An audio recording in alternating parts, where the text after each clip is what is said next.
So, we have another vampire movie. And what did I think?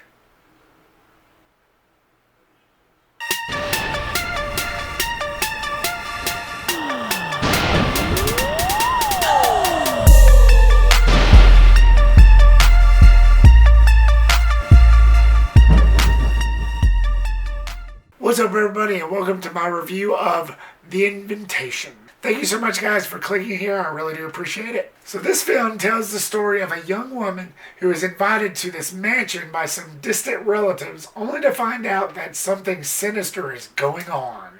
Alright, guys, you're probably going to think I've been living under a rock over this one, but I've only heard of this movie like a couple times.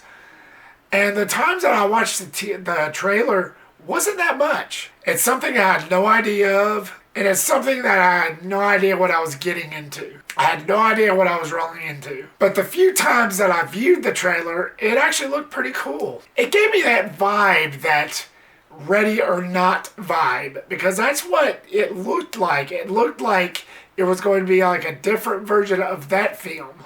Honestly, I thought it was going to be another version of that. Sadly, nope. That being said, let's get into the positives for The Invitation. I like the whole vampire thing. I like the whole vampire plot of this movie. Look, I've grown up with the best of them. Blade, Dusk Till Dawn, Underworld, even Lost Boys. Yeah, very funny. Shut up! I like that aspect of it. I was actually surprised. Like I said, I had no idea what I was getting into. I didn't bother to look this up much about it because today's horror, and this is going to make me sound like an old phony, but it's just not that interesting. If it's not Halloween, if it's not Leatherface or any of the classics, it's usually not that good for me. Like I said, I had no idea of the plot, but in a way, it was a little bit of an advantage for me because of that. Because it really did creep up on me. It really did surprise me in a good way. Not to mention, there's these creepy moments throughout the film, especially the first act, where you have these creepy hallway scenes where it's completely dark, and you have Nathalie Emmanuel's character walking down the hallway, and you see this dark figure coming from behind her. And then you see her getting startled out of a sleep by some figure on the ceiling and trying to break through. And the shadows. And I really did like that. That's the part of this movie that I definitely appreciated. It's just little creepy moments like that. Plus, some of the jump scares, not all of them, some of the jump scares actually did work for me. But of course, I'm really not the right person to ask about those because I jump easy anyway. So, oh well.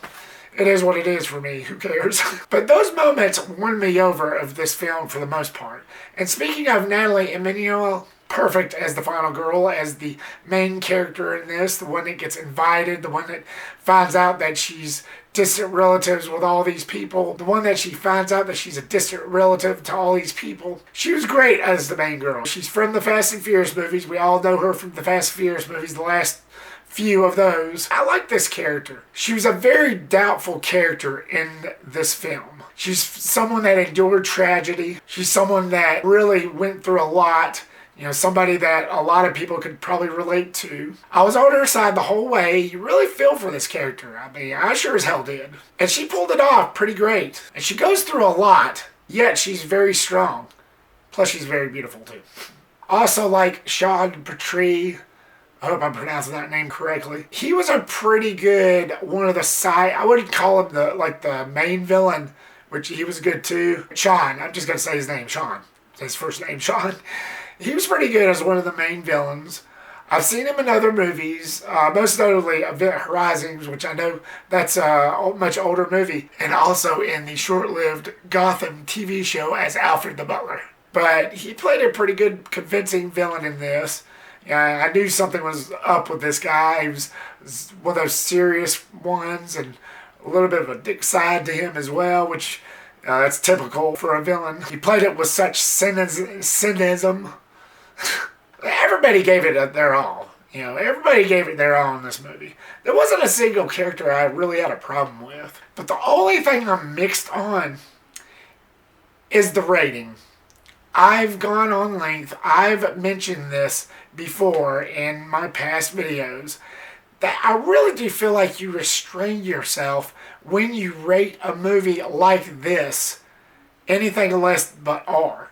It really puts a restraint on you whenever you do a movie like this and you hold back on a lot of stuff. However, with as little gore as it showed, it did show some gore.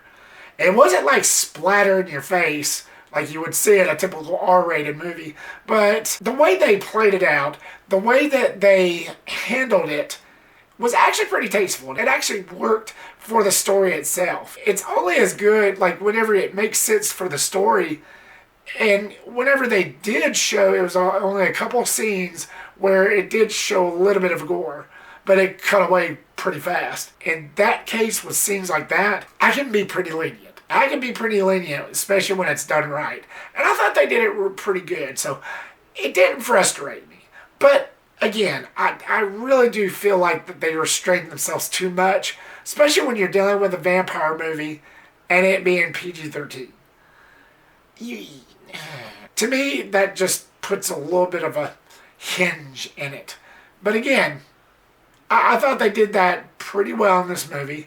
Just the way they wrote it and just the cuts that they did with the shots of like the severed arms, and I think at one point somebody got their head cut off, but it was quick. But again, it was actually done right. It was actually done pretty satisfying. As I said, when I watched the trailer, I was thinking to myself, really, alright, another kick-ass Ready or Not style gore fest. Nope. But again, it was good enough. They didn't go to that extent, but for this movie, it was decent enough. Did I absolutely despise it? No, not in the slightest. And that was one of the things that I thought that was going to be a big negative in this review. But shockingly enough, this movie kind of surprised me in a couple of aspects. Like the one with the rating and the one about the vampire thing. It actually surprised me. Actually, if it had gone the other way, I probably would have been a little more harsher with this, so yeah, fate. Now on to my negatives. The whole entire first act was mind-numbing. It was such a drag. It was so boring. I found myself sighing quite often, and that's something that I hardly ever do in any movie, which is saying a lot. I try to restrain myself if I do sigh, but in this movie, couldn't help it. So much so that one of the audience members that I seen this movie with, I could actually hear snoring. And I looked over, I didn't quite see who it was, but I was thinking to myself, damn. And this was during that first act. And that's how boring it was. And it mostly because of the whole dumbass love story between Nathalie Emmanuel and the main villain. I didn't really feel like that was necessary. It just felt a little bit too Twilight-ish. It felt stupid. Stop it! We are past that era. Move the freak on. At least they had sparkle. There's so many drawn-out scenes because of that. Now, I understand what they were trying to do for the sake of the story, but if it was just something else, like anything else, I wouldn't even be mentioning this in this part of the review. It just got so mind-numbing, so boring, and I was doing like this. Get the hell on with it! All in all, guys, The Invitation, it was okay. But with the vampire genre, if it's not Blade, Dusk Till Dawn, Underworld, even the most recent Netflix movie that I did a review for, Day Shift, if it's not those, it's really not for me. Sorry, not. But The Invitation was satisfactory enough. It wasn't on top, it wasn't the greatest, but it was good enough. So if you're a vampire fan, there's some moments in here for you. Just don't expect too much and be on the fence. So The Invitation, what was your thoughts on it? Are you a fan? Was this your favorite out of the vampire genre? Did you find any enjoyment at all? Or did you think that this one sucked? Leave your comment down below and give me your thoughts. Thank you so much, guys, for watching this. I really do appreciate it. Once again, like, subscribe, comment, and share the big 4. And be sure to hit that bell icon so you don't miss a thing. And I will see you on the next one. Peace.